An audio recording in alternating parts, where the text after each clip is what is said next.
चलिए लिखो case number 3 क्या होगा भैया, द पोटेंशियल ऑफ कैथोड ज्यादा होगा पोटेंशियल ऑफ एनोड से। अरे बोलो है ना। Yes sir. तो पहले वाले केस में क्या था आपका, जब दोनों के पोटेंशियल बराबर थे तो वहां पर फ्लो ऑफ करंट हो रहा था, लेकिन मैक्सिमम वैल्यू को रीच नहीं कर रहा था भाई साहब, कि वहां पर सारे के सारे इलेक्ट्रॉन क्या आ रहे हैं, एनोड तक नहीं पहुंच पा रहे थे। सेकंड केस में अपन क्या देखा था, पोटेंशियल ऑफ एनोड बढ़ा दिया था तो मिनिमम स्पीड वाला इलेक्ट्रॉन भी एनोड तक पहुंच रहा था। इन दैट केस जो करंट का वैल्यू था that must be a maximum value known as what, saturation current. अब तीसरा केस पढ़ रहे हैं अपन लोग, जब पोटेंशियल ऑफ क्या है आपका, कैथोड ज्यादा है और एनोड कम है। इन दैट केस क्या होगा, कोई भी इलेक्ट्रॉन एनोड पर नहीं जा पाएगा। इन दैट केस करंट बिकम्स क्या होगा, जीरो। तो लिख लो आप लोग, on decreasing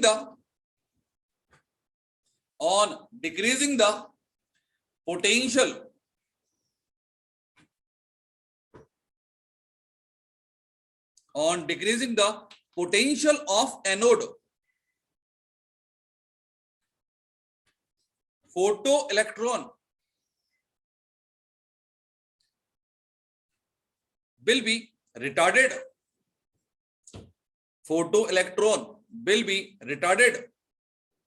सर एक बार स्टार्टिंग से please. On decreasing the potential of anode, photoelectron will be retarded.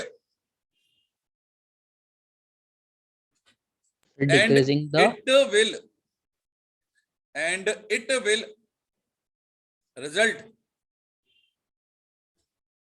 it will result decrease in number of photoelectron and it will retarded decrease in it will result decrease in number of photoelectron reaching to the anode. It will result decrease the number of photoelectron reaching to the anode. Hence value of photocurrent decreases.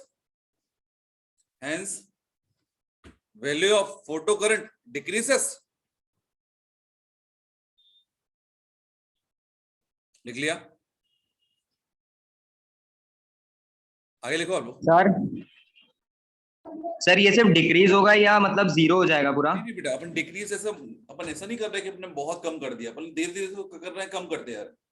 अब कम करते जाएंगे तो एक ऐसी value भी आ जाएगी जब there is no flow of current हो जाएगा आपका। In that case that must be known as stopping potential. ठीक है, that was the definition of क्या होगा स्टॉपिंग पोटेंशियल। क्लियर है?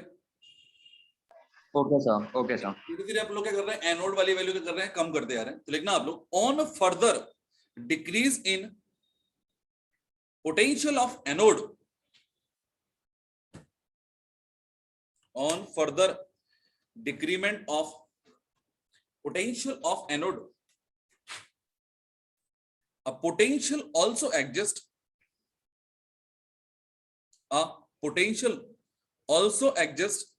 where even faster electron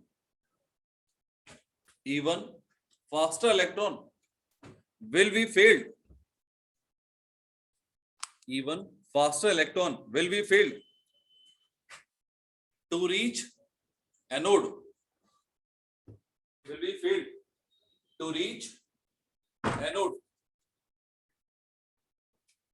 लिख लिया? And hence photocurrent becomes zero.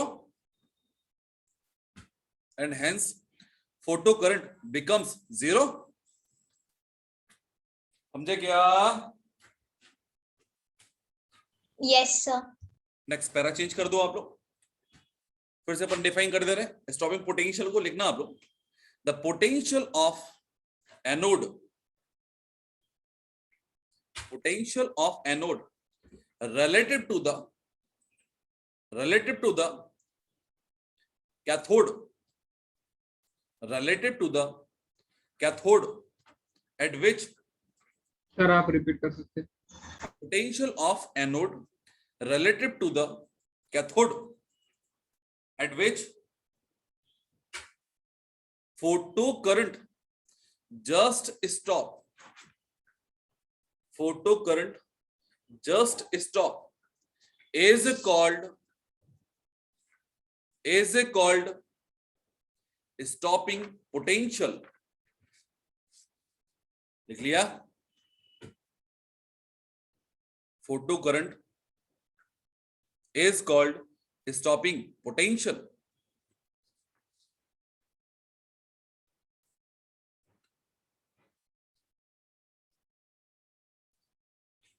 एक नोट पॉइंट लिखना आप, stopping potential is related to the stopping potential is relative to the maximum kinetic energy of photoelectron.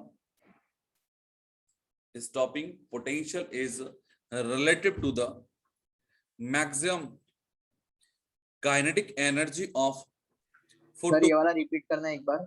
Stopping potential is relative to the maximum kinetic energy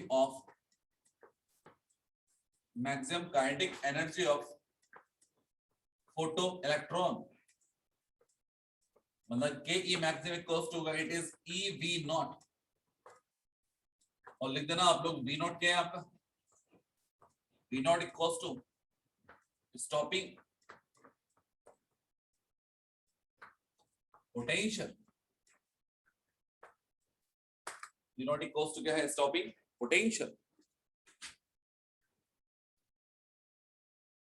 चलिए done.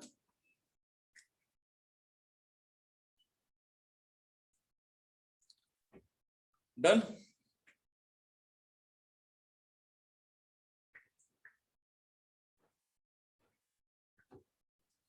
लिख लिया? Board sign हो रहा है क्या? No sir. समझ में आ रहा है कि दिक्कत तो नहीं आ रही ना? सर आएगी तो बता देंगे. चलिए आगे बढ़े क्या? Minute sir. यदि हम लोग एक ग्राफ प्लॉट करें वर्सेस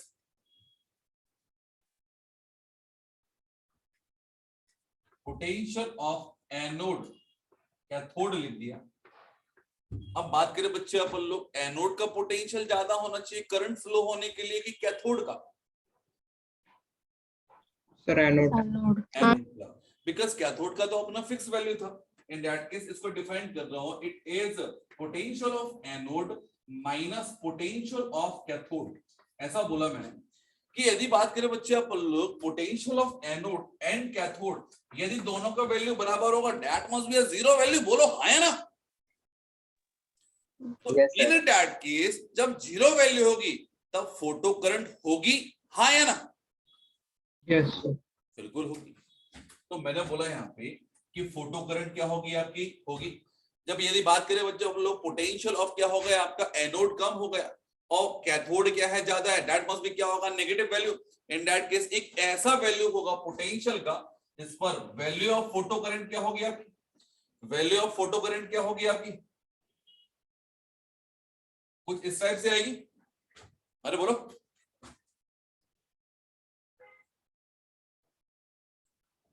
सर हाँ जी बोलिए. That must be V not and that becomes क्या होगा आपका, फोटो करंट. इसको अपन ने बोला है आई.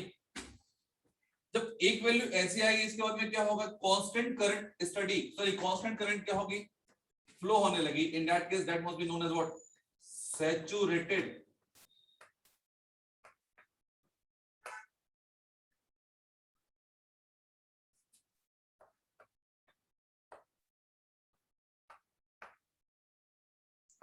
Saturated current. हाँ बोलिए क्या होगा? सर जब एनोड और कैथोड का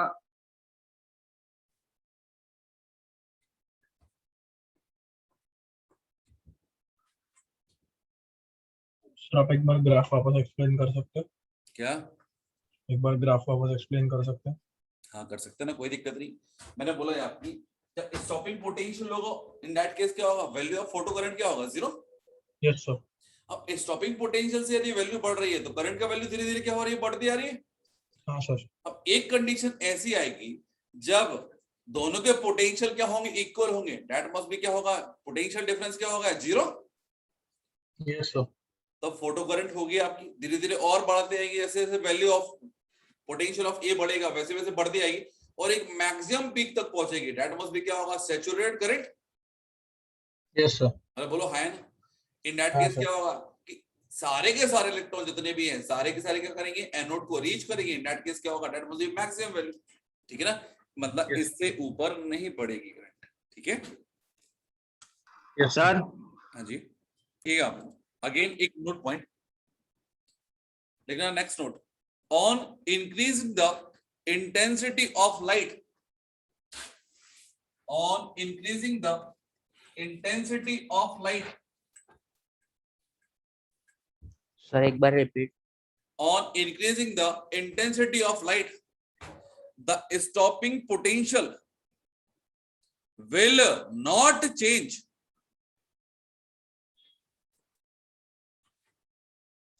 the stopping potential will not change, but photo current will increases, sir एक बार स्टार्टिंग से current- please. but photo current will increases। Sir एक बार प्लीज स्टार्टिंग से बताएंगे। हेडिंग 3 है इसमें, नोट पॉइंट है, on increasing the intensity of light the stopping potential will not be change, the stopping potential will not be change, but the value of photo current, but the value of photo current increases at all other potential, but value of photo current increases at all other potential। लिख लिया? Please repeat. बता दो। एक काम करो चाहो तो, जो आपने ग्राफ बनाया उसी ग्राफ में अपडेट कर लो चाहो तो। मैंने यहाँ पर जो ग्राफ बनाया था वो क्या था आपका ग्राफ,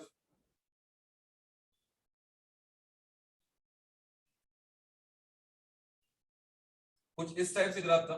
अब नेक्स्ट वाले ग्राफ में आप उसी वाले ग्राफ में थोड़ा सा और चेंज कर दीजिएगा और यहां पर लिख देना इंटेंसिटी ऑफ लाइट इंक्रीजेस। तो यहां पर देखिए बच्चे आप लोग, वैल्यू ऑफ पोटेंशियल जो रहेगा आपका स्टॉपिंग पोटेंशियल वो तो सेम रहेगा, बट करंट का वैल्यू क्या होगा, थोड़ा सा बदल जाएगा, थोड़ा सा और भी ज्यादा हो जाएगा। तो उसी वाले ग्राफ में मॉडिफाइड कर लो उसको ना।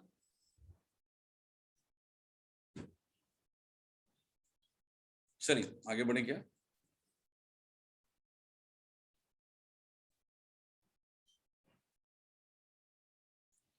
आगे बढ़े क्या,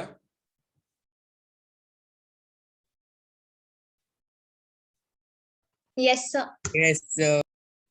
तो बात करें बच्चे अपन लोग यहाँ पर एक दो ग्राफ और देखना है, तो इसके लिए मैं एक काम करता हूँ, रिलेशन लिखाता हूँ। अभी जस्ट मैंने काइनेटिक एनर्जी का रिलेशन लिखा है, डेट भी कहता है इलेक्ट्रॉन वोल्ट।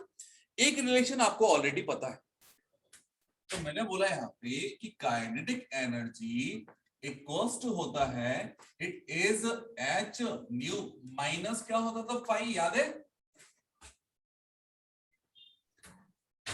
या फिर काइनेटिक एनर्जी इक्वल्स टू क्या था, इट इज इलेक्ट्रॉन वोल्ट लिख दिया, और वी स्टैंड फॉर क्या है, V not stand for it is the stopping potential. Yes sir. Yes sir. तो ये होगा it is H nu minus क्या था आपका, फाई। अब बात करें बच्चे अपन लोग यहाँ पर, यदि V नॉट यदि मैं देखता हूं तो दैट मस्ट बी क्या होगा, it is H nu upon E हो जाएगा, और ये होगा माइनस फाई अपॉन क्या हो जाएगा, ई। कोई दिक्कत? No sir. and that may also be written as it is at c by lambda into 1 by e minus 5 upon e। तो बेसिकली ये रिलेशन लिखाने कोई मतलब का नहीं था, लेकिन एक रिलेशन आपको मिल गया। वर्सेस क्या होगा आपका कि वेवलेंथ ले लो आप या फिर फ्रीक्वेंसी ले लो एंड स्टॉपिंग पोटेंशियल के बेसिस पे। अब यदि बात करें बच्चे अपन लोग यहाँ पे what about the relation between frequency and potential, तो यदि हम लोग ग्राफ प्लॉट करें दैट मस्ट बी क्या होगा आपका इक्वेशन ऑफ स्ट्रेट लाइन। बोलो Yes, sir. Equation of straight line with क्या होगा आपका नेगेटिव स्लोप कि पॉजिटिव स्लोप, नहीं सॉरी स्लोप क्या होगी पॉजिटिव होगी आपकी। इंटरसेप्ट क्या होगा आपका नेगेटिव। Intercept sir. कौन सा होगा ये y होगा कि x होगा? Sir, why? y होगा।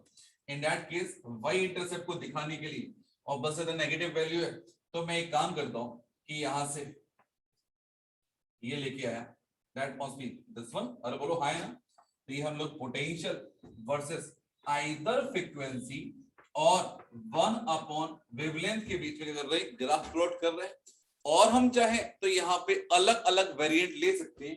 फॉर एग्जांपल मैंने बोला इट इज थीटा, नेक्स्ट एक और मैंने केस ले लिया, यहां पर क्या होगा आपका इट इज अगेन थीटा, मतलब स्लोप जो रहेगी वो क्या होगी आपकी सेम रहेगी। नेक्स्ट मैंने एक और ग्राफ ले लिया। अब यहाँ पर देखिए बच्चे अपन लोग आपसे क्वेश्चन पूछ रहा हूं कि अमंग 1, 2 एंड 3 यदि मुझे लिथियम, सोडियम एंड पोटेशियम रखना है तो बोलिए वैल्यू क्या होगी? 1 पर क्या आएगा लिथियम, सोडियम और potassium.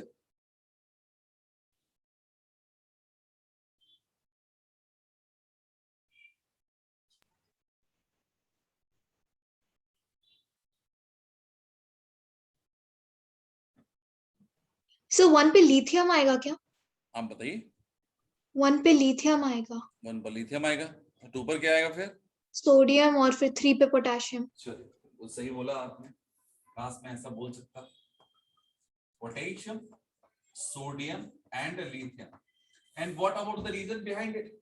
So what is slope? It is what, क्या है ये? आयोनाइजेशन पोटेंशियल ना, वर्क फंक्शन। Yes sir. तो आयनाइजेशन पोटेंशियल किसका कम होगा? पोटेशियम का, सोडियम का ज्यादा, लिथियम का और भी ज्यादा। बोलो यस हो ना? Yes sir. क्लियर है? हाँ सर। तो लिख लो जल्दी से। Sir negative interference Y axis. Slope will be same for all the metal. Slope will be same for all the metal.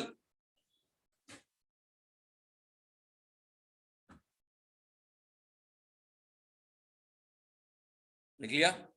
And y-intercept will be more negative, and y-intercept will be more negative for metal. Y-intercept will be more negative for metal having high ionization potential. Having high ionization potential. लिख लिए? Sir एक बार पूरा repeat करो। क्या repeat करूं उसमें? Sir जो sentence बोला आपने, नेटवर्क कहाँ रुक गए आप? सर स्टार्टिंग से नेटवर्क नहीं था ना। बहुत बढ़िया। Slope will be same for all metal and y-intercept will be more negative for metal having high IP. चलिए आगे बढ़ेंगे बेटा। अजय, तो हमने अभी क्या क्या पढ़ लिया रिसेंटली में? थॉमसन मॉडल हो गया, रदरफोर्ड मॉडल हो गया, और रदरफोर्ड मॉडल के बाद अपन ने क्या पढ़ा अभी? Electromagnetic wave. उसके साथ साथ अपन लोगों ने एक थ्योरी कंप्लीट कर ली, that was be known as what? Planck's quantum theory. इसमें हमने जाना कि जो भी आपकी लाइट होती है वो ऑन द बेसिस ऑफ या तो रे चलेगी या फिर ऑन द बेसिस ऑफ क्या होगा? पार्टिकल चलेगी। और उस पार्टिकल को क्या बोलते हैं अपन लोग? फोटोन। अरे बोलो है ना। और फोटोन की एनर्जी कितनी होती है बोलो? Equals to h into nu nu या फिर h cy into upon lambda. तो बात करें बच्चे अपन लोग नेक्स्ट जो मॉडल है आपका, डेट मस्ट बी होगा आपका बोर्स मॉडल। लिख लो आप लोग बोर मॉडल।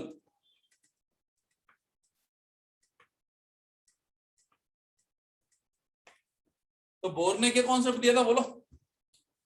रदरफोर्ड से अच्छा मॉडल था बोर का, बोलो है ना। आंसर उसने ऑर्बिट का कॉन्सेप्ट दिया था। कॉन्सेप्ट ऑफ स्टेशनरी ऑर्बिट दिया था, बोलो है ना। तो बात करें बच्चे अपन लोग इसको पहले समझा दूं कि पहले लिखा दूं? समझा दो। सर लिखा दो। सर लिखा दो।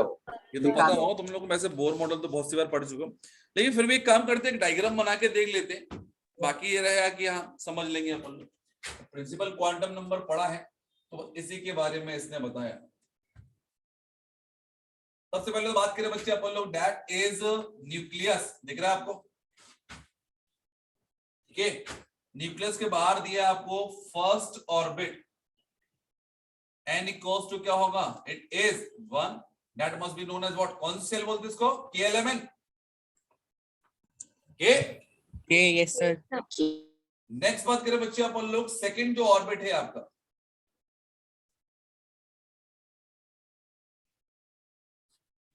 It is n equals to होगा आपका 2, that must be known as what? L।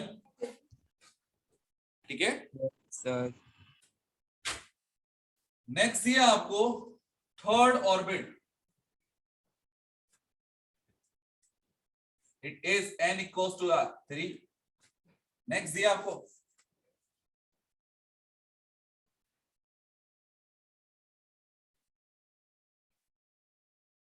Fourth orbit, n equals to 4।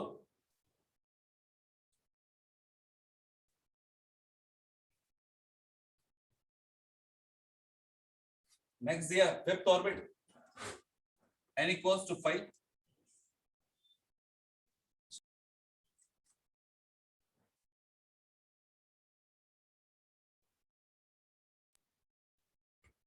And n equals to 6। क्या यहाँ पे कुछ डिफरेंस समझ में आ रहा है अपन को? ये सर वाला रेडियस डिफरेंस कम सबसे होता बड़ा जा है, रहा है। ये वाला डिफरेंस थोड़ा कम है, ये और भी कम है, ये और भी कम है, और ये सबसे कम है, बोलो है ना। यस तो बेसिकली बात करें अकॉर्डिंग टू बोर, जो न्यूक्लियस होंगे उसके चारों ओर इलेक्ट्रॉन रिवॉल्व करेगा in circular path, that must बनाना इतना गंदा। सेल या फिर ऑर्बिट।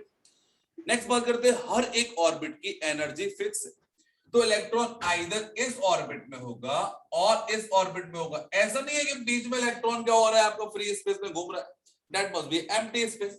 तो हर एक इलेक्ट्रॉन की एनर्जी क्या होती है? फिक्स होती है। बस बोर के साथ में एक ही दिक्कत थी कि bore model is only applicable for the single electron species. उसका इलेक्ट्रॉन जो रहेगा, मतलब सोडियम भी देंगे तो सोडियम के लिए एप्लीकेबल नहीं हुआ, that must be applicable for sodium 10+। That is the contradiction. इसके लिए होगा बेटा सोडियम 10+, हाइड्रोजन के लिए होगा या हीलियम प्लस के होगा या लिथियम 2+ के लिए होगा, that must be applicable for single electron species. अब नेक्स्ट बात करें बच्चे अपन लोग यहाँ पर कि इलेक्ट्रॉन की जो एनर्जी होती है ये क्या होगा आपका? That is the first energy state, that must be known as ground state. इसके अलावा देखिए अपन लोग सेकेंड, थर्ड, फोर्थ, फिफ्थ। तो बात करें अपन लोग, यदि पहला स्टेट मैंने बोल दिया इज ग्राउंड स्टेट, तो ये इसको क्या बोल लूंगा? That is known as what? First excited state. बोलो हाँ है ना। Yes sir. इसको क्या बोलूंगा मैं? Second excited state, third excited state, fourth excited. जितना भी एक्साइटेड स्टेट बोलना है आपको, मतलब एडिशन ऑफ 1 करना। फर्स्ट एक्साइटेड में कितना होगा? इट इज 1 + 1 2 होगा। सेकंड में कितना होगा? इट इज 2 + 1 कितना होगा? थर्ड ऑर्बिट होगा। इस टाइप से क्या होगा? ऑर्बिट चेंज होगी आपकी। नेक्स्ट बात करें बच्चे अपन लोग, ग्राउंड से यदि हम लोग आउटर मोस्ट ऑर्बिट में आएंगे तो energy of electron as well as energy of orbit must be क्या होगा आपका? इंक्रीज। क्लियर है? Energy of each electron bounded to the nucleus is always be negative value. ये आपको याद रखना, यदि कोई भी इलेक्ट्रॉन एटम से रिवॉल्व कर रहा है तो उसकी एनर्जी क्या है? नेगेटिव है। और जब वो ये नेगेटिव एनर्जी जीरो हो जाएगी, that electron will be free from the nucleus, मतलब एटम से बाहर निकल जाएगा। तो कभी भी मुझे इलेक्ट्रॉन को एक ऑर्बिट से दूसरी ऑर्बिट में या एक ऑर्बिट से बाहर लेके जाना है एटम के, तो बेसिकली जितनी एनर्जी है उतनी अमाउंट ऑफ एनर्जी से बाहर, सॉरी उतनी एनर्जी दे दो आप। फॉर एग्जांपल मैंने बोल दिया -10 है और इसको बाहर निकलने के लिए कितनी एनर्जी चाहिए, बोलो 10। कितनी एनर्जी चाहिए इसको बाहर निकलने के लिए? टोटल 0 एनर्जी होना चाहिए। तो जितना अमाउंट ऑफ एनर्जी उतने प्लस में ऐड कर दो, दैट बिकम्स क्या होगा? 0। क्लियर है? क्लियर है? नेक्स्ट बात करें बच्चे अपन लोग, एक और हो गया अपना बात कि यहाँ पर जो इलेक्ट्रॉन रहेगा आपका फर्स्ट स्टेट में, इसको यदि एनर्जी दूंगा, पहले सेकंड में जाएगा, देन थर्ड में जाएगा, देन फोर्थ में जाएगा, देन फिफ्थ में जाएगा। अब वो डिपेंड करता है हम क्वांटिटी ऑफ एनर्जी कितना दे रहे हैं। हो सकता है मैं ऐसी एनर्जी दूं पहले इसमें जाए, फिर उसके बाद में इसमें जाए, और हो सकता है एक ही बार में यहाँ पर पहुंच जाए, ये भी तो हो सकता है। बोलो है ना? Yes sir. पॉसिबल वेरिएशन होंगे, इनके बेस पे हमारा नया मॉडल आएगा। दैट मस्ट बी क्या होगा? Hydrogen spectrum. तो बोर्ड से ही दिया हुआ है, तो उसको भी अपन लोग डिस्कस करेंगे। तो डायग्राम बनाना है क्या आपको? नहीं सर। है ना, समझाओ तो। अच्छा वो ग्राउंड स्टेट वाला लिख देता ना। ग्राउंड स्टेट लिखा था, first orbit is known as नहीं इसलिए ड्रॉ करने दीजिए ना, वो लिख देंगे। क्या first ground state, first excited state, ये लिखना है आपको? हाँ वो लिखा चुके हैं स्क्रीनशॉट ले लो सर। बेटा, स्क्रीनशॉट ले लो चाहो तो। ठीक है सर, एक सेकंड। हट जाओ। Done sir.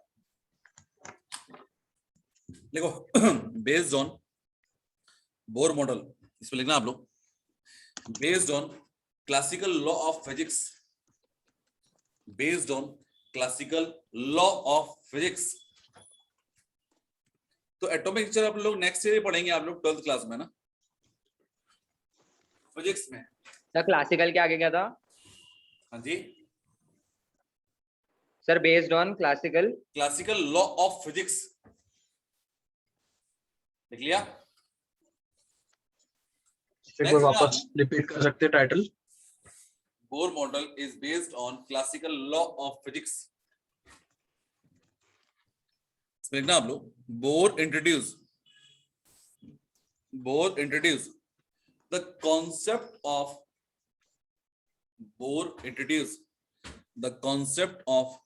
Stationery orbit. Bohr introduced the concept of stationary orbit and emission of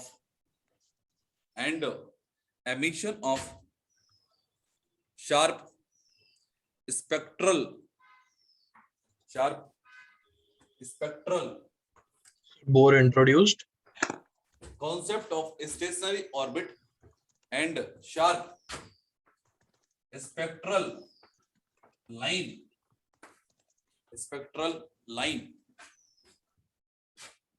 लिख लिया?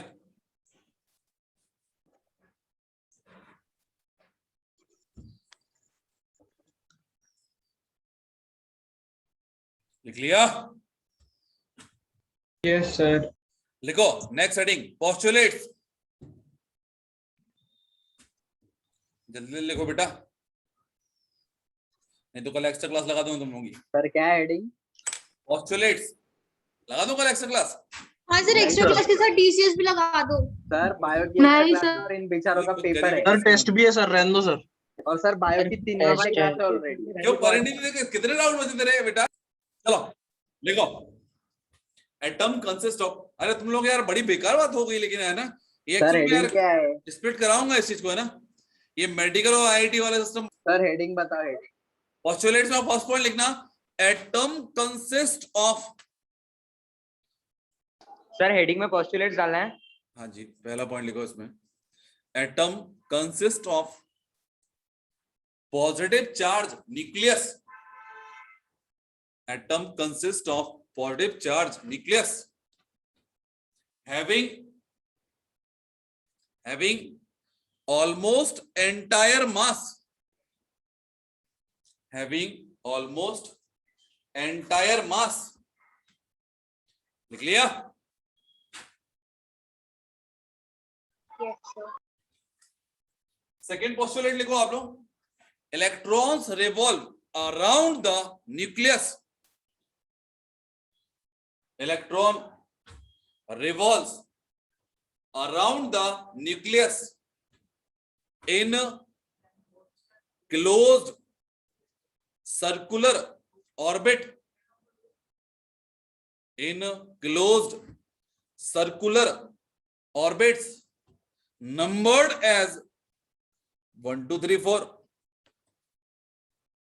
सर सर्कुलर ऑर्बिट के बाद circular orbit numbered as 1 2 3 4 and named as K L M N, capital में लिखना, K L M N लिख लिया? Yes sir. Next point, energy of each stationery orbit, energy of each stationery orbit is fixed, energy of each stationary orbit is fixed and at the distance of electron, rank के बाद stationary orbit is fixed and as the distance of electron from the nucleus increases, its energy also be increases, its energy also be increases। अरे बोलो सही है क्या? मतलब बात करें बच्चा अपन लोग, इलेक्ट्रॉन प्रेजेंट इन एल, ये फिर ऑर्बिट जो दिया आपको, एल ऑर्बिट दिए, सॉरी के ऑर्बिट दिए। दूसरा मैंने बोला energy of L orbit,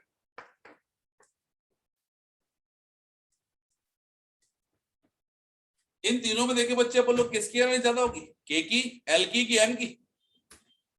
M की। एम की एनर्जी ज्यादा होगी।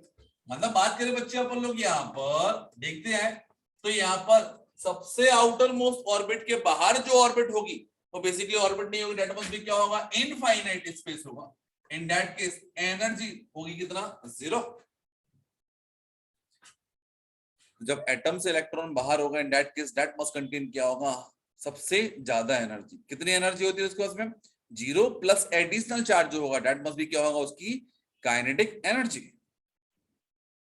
सर ये कैपिटल ई क्या है, डिनोट कर रहा है, एक बार बता सकते हैं? एनर्जी ऑफ ऑर्बिट बेटा, के एल एम एन क्या है आपकी ऑर्बिट ना, and E stand for energy. अभी तो लिखा है अपने पॉइंट उसी के लिए लिखा। अच्छा एक चीज और लिख सकते हैं अपन लोग कि यहाँ पर difference of E2 minus E1 मतलब इट इज क्या दिया है, के और ये दिया L, इनका डिफरेंस क्या होता है, ज्यादा होता है। जबकि बात करें बच्चे अपन लोग यहाँ पर E3 माइनस E2 का जो डिफरेंस रहेगा थोड़ा कम होगा, इससे भी कम होगा। E4 माइनस E3 का बोलो यस और नो? सर क्या क्या? As we move from nucleus to outermost orbit, तो difference between energy of two orbit जो रहेगा वो धीरे धीरे क्या होता है, कम होते जाता है। याद है ना आपको कि न्यूक्लियस रहता है आपका, चाहो तो आप ये ड्रॉ भी कर सकते हो साथ में, ये दिया आपको फर्स्ट ऑर्बिट, ये दिया सेकेंड ऑर्बिट, ये दिया थर्ड ऑर्बिट, ये दिया फोर्थ ऑर्बिट, ये दिया फिफ्थ ऑर्बिट, ये दिया सिक्स्थ ऑर्बिट। तो डिफरेंस क्या हो रहा है इन दोनों के बीच का, कम होता जा रहा है, कम होता जा रहा है, कम होता जा रहा है, कम होता जा रहा है। समझ रहे हैं क्या? हाँ सर। चाहो तो इसके नीचे ड्रॉ कर लेना, ये छोटा सा पार्ट में सही रहेगा। सेम चीज रेडियस के लिए भी हो रही है ना? हाँ जी, अरे रेडियस तो यार कॉमन सी बात है यार बेटा, है ना।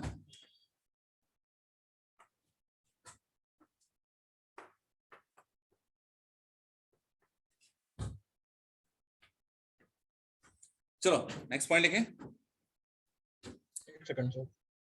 As electron revolve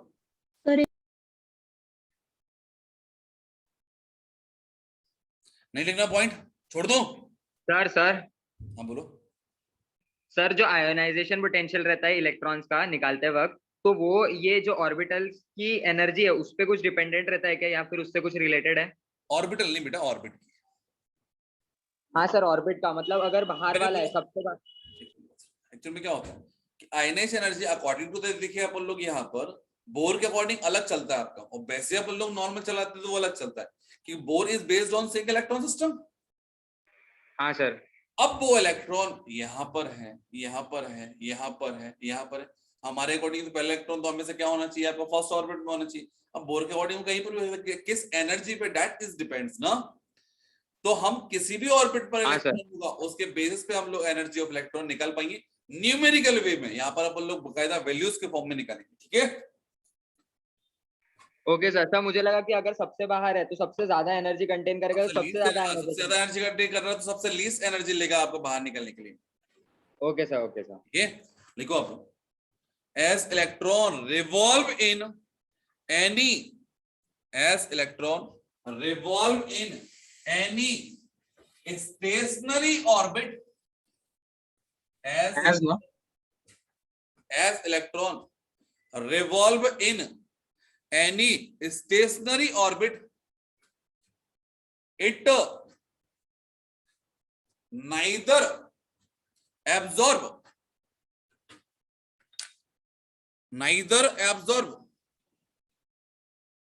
nor emits energy। अरे बोलो सही है क्या? ना तो एनर्जी लेगा ना ही एनर्जी देगा। It neither absorb nor emits energy। लिख लिया? कितने पॉइंट लिख लिया आप लोगों ने, बोलो? 4। देन आफ्टर आप लोग 5 पॉइंट लिखने से पहले छोटी छोटी डेफिनेशन निपटाई थी। लिखना पहले हेडिंग आप लोग ग्राउंड स्टेट। शॉर्ट में क्या बोलते हैं ग्राउंड स्टेट को आप लोग? GS। जीएस। बहुत बढ़िया, कैपिटल में लिख देना जीएस। सर क्या लिखना है? Ground state. नई हेडिंग है? हाँ जी, नई हेडिंग। हाँ मतलब नई हेडिंग है, सब हेडिंग इनके अंदर ही है ना, 4th पॉइंट के बाद में। ग्राउंड स्टेट इधर lowest energy level, lowest energy level of an atom is called ground state, that is first orbit. Sir lowest क्या? Lowest energy level of an atom is called ground state, is called ground state।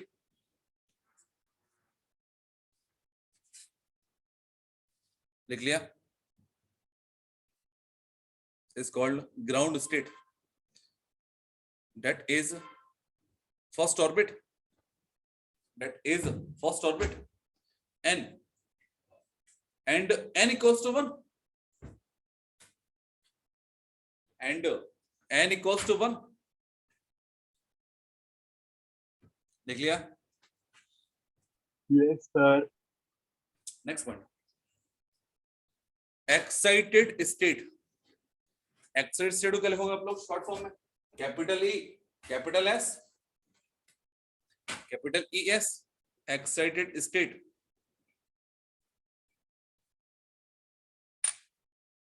लिख देना? Energy level another than ground state,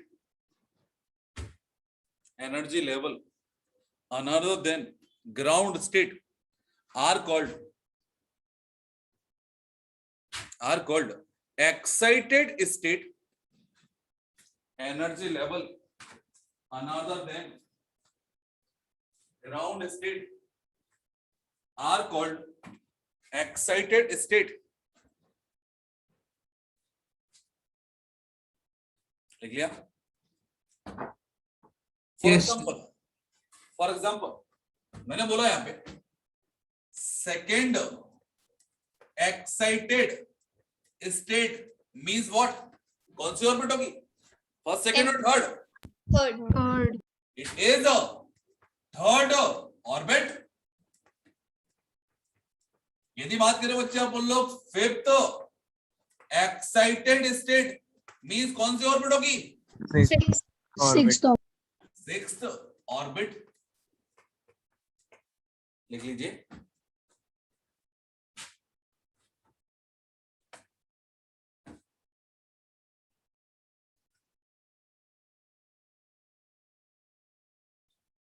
आगे बढ़े।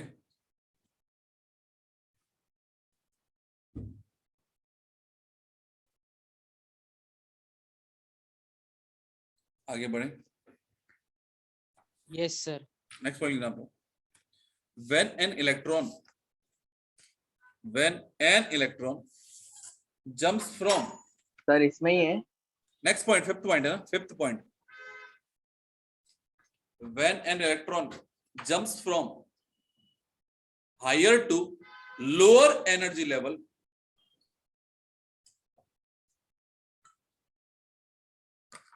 when electron jumps from higher to lower energy level, मतलब बाहर से अंदर आ रहा है, क्या करेगा? एनर्जी को रिलीज करेगा कि एब्जॉर्ब करेगा? Release release. then it release energy, then it release energy। लिख लिया? Yes sir. हाँ sir. while on moving from lower to higher, while on moving from lower to higher energy level, it absorb energy, sir from lower to higher ना। lower to higher it absorb energy। Clear है? क्योंकि orbit की energy क्या है? Definite है। इन that case क्या होगा? Difference भी क्या होगा? डेफिनेट होगा। Yes sir. तो बात करें बच्चों अपन लोग, यहाँ पर मैंने लिखा यदि डेल्टा ई मैंने कैलकुलेट करना है, मैंने बोला energy of high minus energy of low, तो हम लोग कहां से कहां जा रहे हैं? लो टू हाई जा रहे हैं कि हाई टू लो जा रहे हैं? बोलो। सो वो तो डिपेंड करता है ना। लो से यदि हाई जा रहेंगे तो बात करें बच्चे अपन लोग, इन दोनों का डिफरेंस होगा, दैट मस्ट बी। एक बात सुन लो ना, हाई और लो में अब खुद सोच ले अपन लोग यहाँ पे कि यदि लो एनर्जी से हाई एनर्जी पर जाएंगे तो एनर्जी एब्जॉर्ब करना है कि एमिट करना है? एब्जॉर्ब करना है। एब्जॉर्ब करना है। That must B positive value. हाँ सर। अब पॉजिटिव कब आएगा? इन दोनों में वैल्यू ज्यादा किसकी होती है? पहले वाले की, दूसरे वाले की? पहले वाले। पहले वाले की। तो यदि मैंने बोला कि हायर ऑर्बिट दिया है और ये लोअर ऑर्बिट दिया है, इन दैट केस एनर्जी जो होगी वो पॉजिटिव आएगी। क्या इससे मैं कंक्लूड कर सकता हूं इलेक्ट्रॉन कहां से कहां जा रहा है? अरे बोलो, कहां से कहां जा रहा है?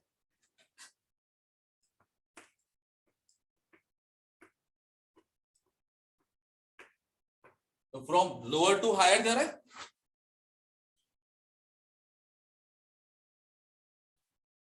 अरे बोलो। Yes, sir. ये डेल्टा ई मैंने देखा, it is energy lower minus energy of higher करके देखा, और यदि मैंने बोला कि डिफरेंस जो आया that must be a negative value, in that means क्या होगा कि एनर्जी क्या हो रही है? रिलीज। मतलब इलेक्ट्रॉन कहां से कहां आया? From lower to higher. Higher to lower. अरे बोलो हाई ना। यस।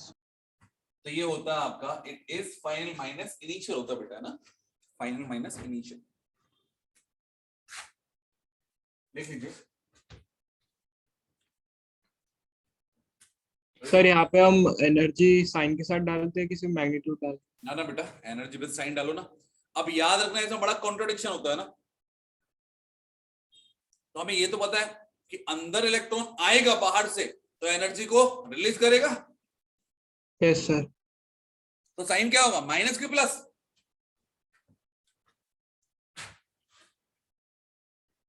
एनर्जी को लूज किया, एनर्जी क्या हो गई उसकी? कम हुई पहले से, that must be a negative value. Exothermic process होगा। Yes sir. Yes sir. और इलेक्ट्रॉन यदि अंदर से बाहर गया तो हमें तो यार कोई मतलब नहीं है, मुझे ज्यादा और कम वैल्यू में कुछ भी समझ में नहीं आता, मैं भी कुछ भी कर देता हूँ, हायर से लोअर, लोअर से हायर, मुझे बस ये समझ में आता है कि इलेक्ट्रॉन गया कहां से और कहां गया। यदि अंदर से बाहर आया, इन दैट केस क्या होगा, पॉजिटिव वैल्यू आना है। अब भले ही कुछ भी ले लो, आप प्लस माइनस कुछ भी करते रहो। और यदि बाहर से अंदर आया है तो नेगेटिव वैल्यू आना है। आप कुछ भी डिफरेंस लेते रहो, समझे क्या? हाँ सर। कभी क्वेश्चंस वगैरह करो आप लोग तो बस कर दो, बाद में सोचना करना क्या था। चलिए आगे बढ़े। क्या लिख लिया ये? Yes, sir. Yes, sir. Next point लिखना आप लोग। Second point, sorry 6th point होगा I think so. The force of attraction between, the force of attraction between nucleus and electron, the force of attraction between nucleus and electron is equals to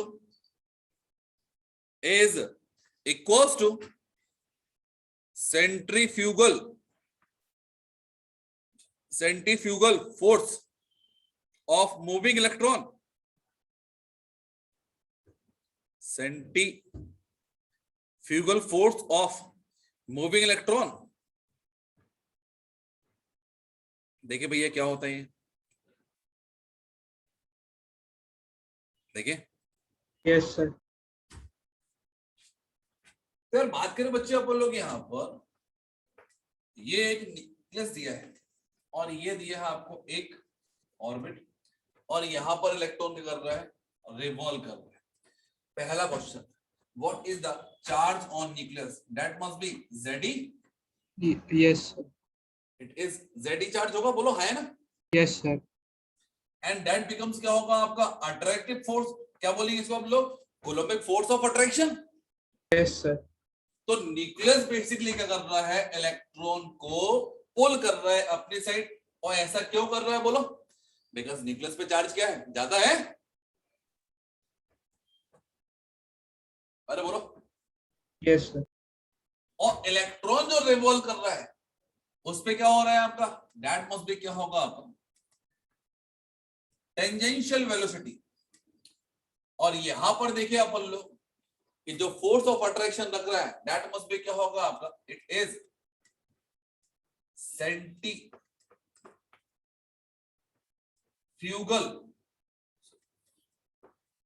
centrifugal force. अरे बोलो है ना? Yes sir. तो coulombic force of attraction and centrifugal force दोनों का value बराबर होगा। इन that case क्या होगा, जो इलेक्ट्रॉन रहेगा वो क्या होगा, उसकी डायरेक्शन क्या होगी आपकी, वो हर टाइम निकलना चाहेगा, लेकिन वो क्या होगा, इस ऑर्बिट में हमेशा क्या होगा, फिक्स रहेगा। ना तो वो कभी अंदर जा पाएगा ना कभी बाहर जा पाएगा। Why so? बिकॉज इन दोनों फोर्सेस की एनर्जी क्या है आपकी, बराबर। अरे बोलो है ना? Yes sir. तो बाय द स्टेटमेंट मैंने यहाँ पे क्या लिखा है आपको कि यहाँ पर जो coulombic force of attraction and centrifugal force दोनों के दोनों क्या होते हैं, इक्वल होते हैं। तो यहाँ पर इन दोनों के रिलेशन और देख लेते। तो मैंने बोला है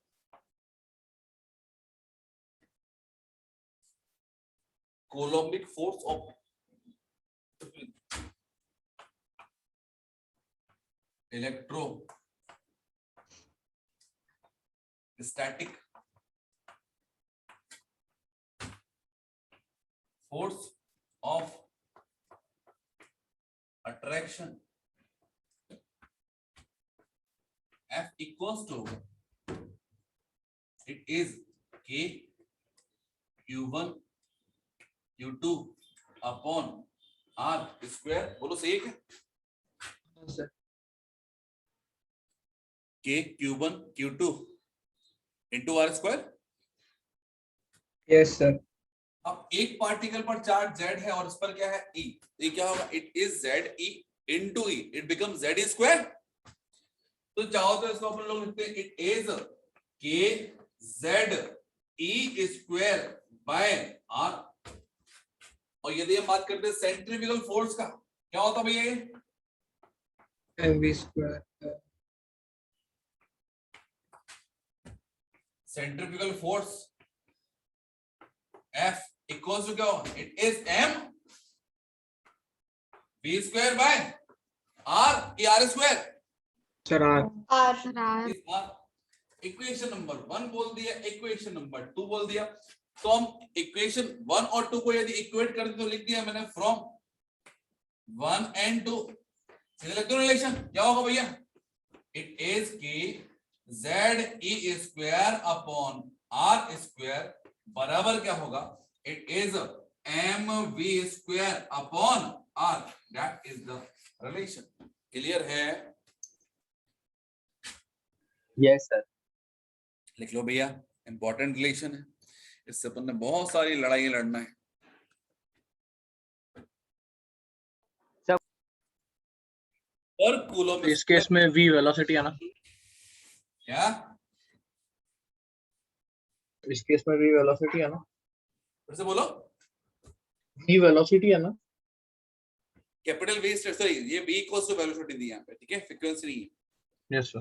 चलो नेक्स्ट पॉइंट लिखो आप लोग, that must B 7th point होगा सही से ना, इलेक्ट्रॉन कैन रिवॉल्व। ये आखिरी के 2 पॉइंट सबसे इंपॉर्टेंट पॉइंट है बोर मॉडल के, लिखना, the electron can revolve only those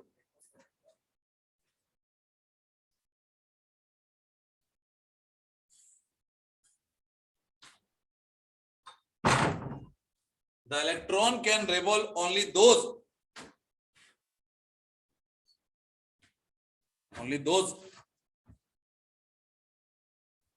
orbit whose angular momentum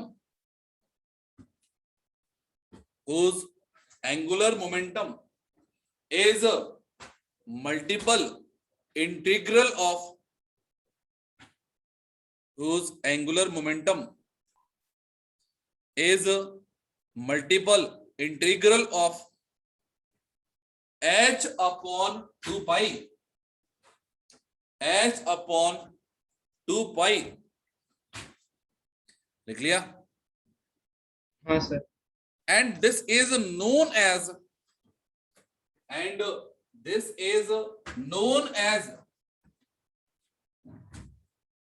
quantization of angular momentum, and this is known as quantization of angular momentum। Clear?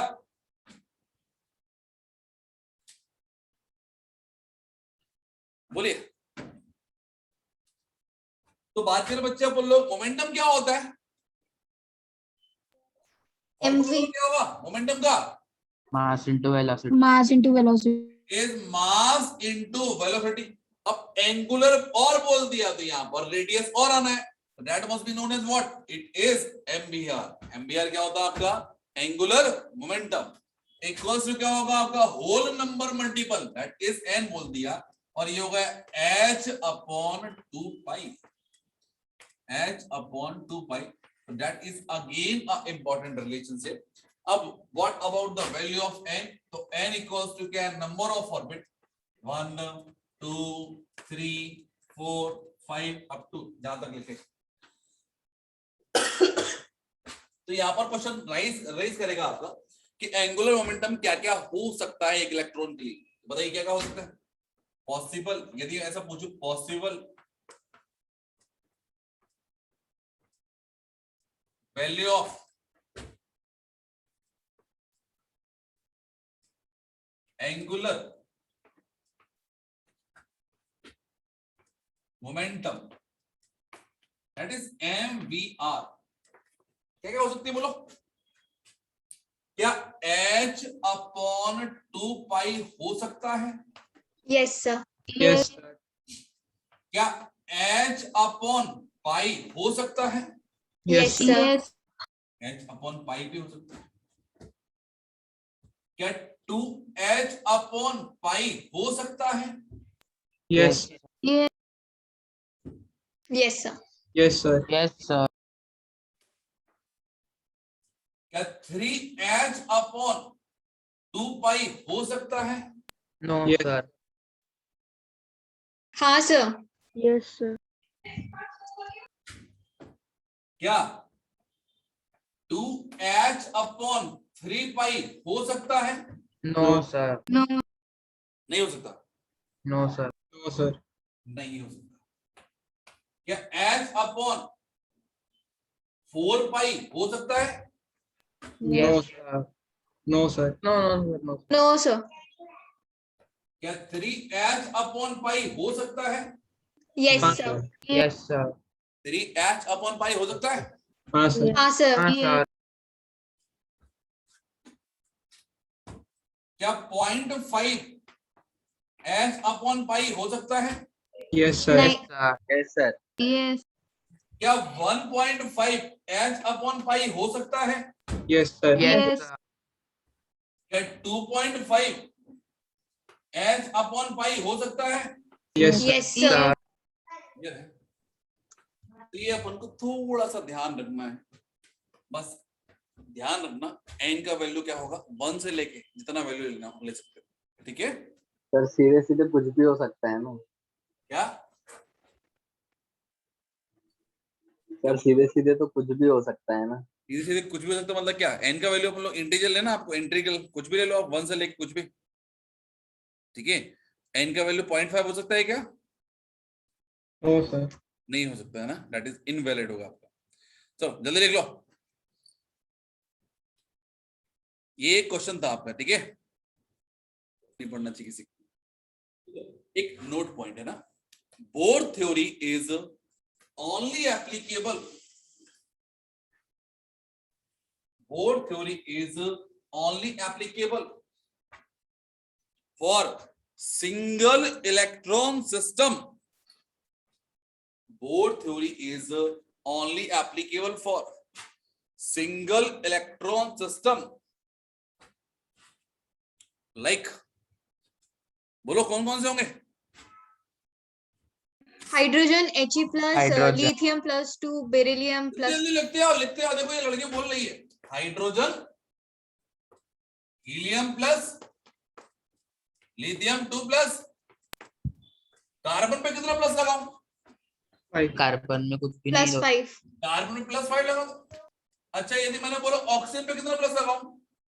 7. 7. 7 अच्छा यदि potassium पे लगाना तो कितना प्लस लगाऊं?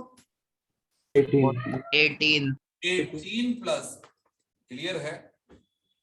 लिख लीजिए एक्सेट्रा। तो एक क्वेश्चन पूछूं? Yes, sir. Yes. अरे बोलो, यदि अपन बात करते हैं बोर के अकॉर्डिंग, तो हमने आप बाउ के अकॉर्डिंग क्या सुना था अपन ने? एनर्जी जो होती है 1s होता है, 2s होता है, 2p होता है, 3s होता है, 3p होता है, उसके अंदर 4s होता था, और ये आता था 3d, याद है? Yes sir. Sir. Yeah. Increasing order of energy. अरे बोलो, Yes sir. Yes. And according to Bohr क्या बोलता है? बोर को समझ में नहीं आती ऑर्बिटल वगैरह, बोर को तो बस एक बात समझ में आती, ऑर्बिट मतलब 1s, मतलब उसके अकॉर्डिंग तो ये फर्स्ट ऑर्बिट है। अरे बोलो, है ना? Yes sir. 2s और 2p, उसको बस 2 समझ में आता है, s और p समझ में नहीं आता, मतलब according to Bohr 2s and 2p are equal। That is basically क्या है? रिलेटिव एनर्जी ना। अरे बोलो, है ना? तो Aufbau rule is applicable for क्या होगा आपका? Multi electron system. Yes sir.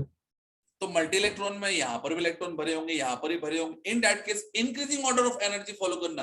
अब यार एक इलेक्ट्रॉन को यहां पर 1s से यदि मैं और एनर्जी ले पे जाऊंगा तो वो 2s में जाएगा कि 2p में जाएगा?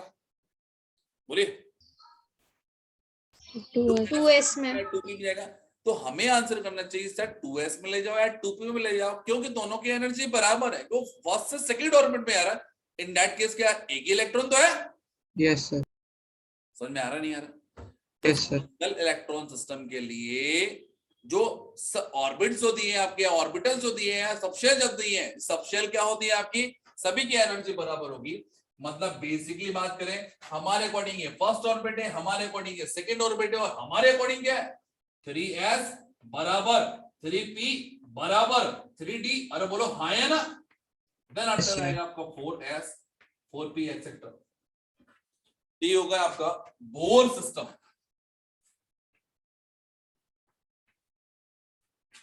और यहां पर लिख दिए एनर्जी सही लिख ले। Of orbitals. हाँ जी, तो अपन ने जो पॉइंट लिखा उसके बेस पे अपन चाहे तो लिख सकते हैं। That is just based on क्या होता है single electron system. Single electron के लिए क्या होगा, हाइड्रोजन के लिए 1s, यदि बात करें बच्चे अपन लोग, इलेक्ट्रॉन 1s में दिया है, 2s में दिया और 2p में दिया है, तो 2s और 2p क्या होंगे आपके दोनों के लिए बराबर होंगे, ठीक है। लेकिन हाइड्रोजन के अलावा कोई अनदर एटम दिया है तो वहां पे 2s एंड 2p क्या होंगे आपके अलग अलग होंगे। क्लियर है। और वो बोर वाले इसमें 4s के बाद क्या लिखा है? 4s 4p 4d 4f। Sir तो जो ये 3s 3p 3d multi electron system है आपका। क्या है बेटा, मल्टी इलेक्ट्रॉन सिस्टम है। तो मैं क्या बोलूं, पहले 1s2 then 2s2 then 2p3 sorry 2p6 होगा, देन 3s2 होगा। मतलब इंक्रीजिंग एनर्जी ऑफ क्या होगा आपने सबसे लिया ऑर्बिटर उन्होंने रख लिया। बट यदि बात करें बच्चे आप लोग यहाँ पे कि एक कॉमन सी बात कि यहाँ पर दिया है हाइड्रोजन। अब हाइड्रोजन में चूंकि एक ही इलेक्ट्रॉन है तो यह बताना तो नहीं पड़ेगा, ये बोर के अकॉर्डिंग चलेगा, हाँ सर है ना। तो मैंने बोला है यहाँ पे एक क्वेश्चन पूछा कि increasing order of energy of orbit in hydrogen. क्या बोला बेटा, चाहो तो लिख लो ना क्वेश्चन, है ना, लिख देना। Increasing order of energy of hydrogen, increasing energy of orbit in hydrogen like species. क्या होगा, फर्स्ट ऑर्बिट से ज्यादा, सेकंड ऑर्बिट से ज्यादा, थर्ड ऑर्बिट से ज्यादा, फोर्थ ऑर्बिट से, यस और नो? Yes sir. मतलब वहां पर 2s 2p नहीं होगा। क्यों नहीं होगा, अरे एक इलेक्ट्रॉन ने बोलने दिए, बोला कि पहले से दूसरी ऑर्बिट में इलेक्ट्रॉन जाएगा बाय एब्सॉर्बिंग एनर्जी। अब ये तो नहीं बोला कि भैया वो 2 में s में जाना है कि p में जाना है। मतलब अकॉर्डिंग टू बोर क्या है, बोथ एट एंड p की जो एनर्जी थी दे मस्ट बी क्या थी, इक्वल। Yes sir. सेकेंड से थर्ड में जाएगा तो थर्ड में कहां जाएगा, एस में जाएगा, पी में जाएगा या डी में जाएगा, वो कहीं पर भी जाता है। Why so, because all of them क्या है आपके are in same energy level.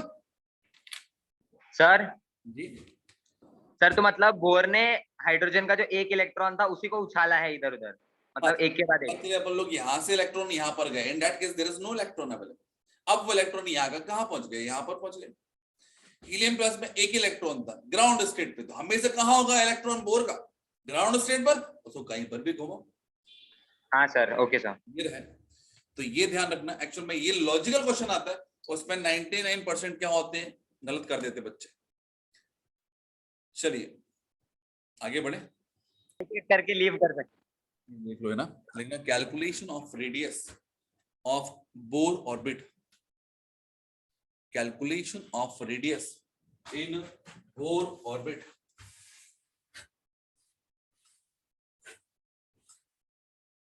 Sir calculation of radius के बाद calculation of radius in Bohr orbit. अब यार बात करें बच्चे अपन लोग, जब मैंने बोल ही दिया है कि एनर्जी ऑफ इलेक्ट्रॉन मुझे पता है, जेड के बारे में भी बात कर सकता हूं, उसके बाद में देखिए बच्चे अपन लोग रेडियस अपन लोग निकाल सकते हैं। दो फोर्सेस को इक्वेट करना है। तो बोर की यदि बात करें अपन लोग, तो बोर में हर एक सिस्टम का हम एनर्जी निकाल सकते हैं। एनर्जी निकल जाएगा, इन दैट केस रेडियस भी निकल जाएगा, वेलोसिटी ऑफ इलेक्ट्रॉन निकालेगा। मतलब जितनी भी फिजिकल क्वांटिटी हो सकती है अपन मैक्सिमम से मैक्सिमम क्वांटिटी यहाँ पर निकाल सकेंगे, ठीक है ना। तो यहाँ पर एक काम करते हैं, कुछ कंसिडरेशन है उसको कंसिडर कर लेते हैं अपन लोग, देन आफ्टर अपन लोग इन नेक्स्ट क्लास स्टार्ट करेंगे। ठीक ना, consider an electron, consider an electron of mass small m, consider an electron of mass small m moving around nucleus, moving around nucleus of charge। क्या होगा charge, 1.6 into 10 की power minus 19 coulomb charge बोल रहा into Z. ZE, ठीक है, लिखो moving around nucleus of charge ZE। और sir ये जो किसी ने इतना बड़ा नंबर बताया उसका क्या? बेटा वो इलेक्ट्रॉन का चार्ज बोला उसने ना। हाँ सर वो तो पता है। with tangential velocity, क्या किसे डिनोट करते हैं अपन लोग टेंजेंशियल वेलोसिटी को? Small v with tangential velocity small v and radius of that orbit is small r, and radius of that orbit is small r। लिख लिया?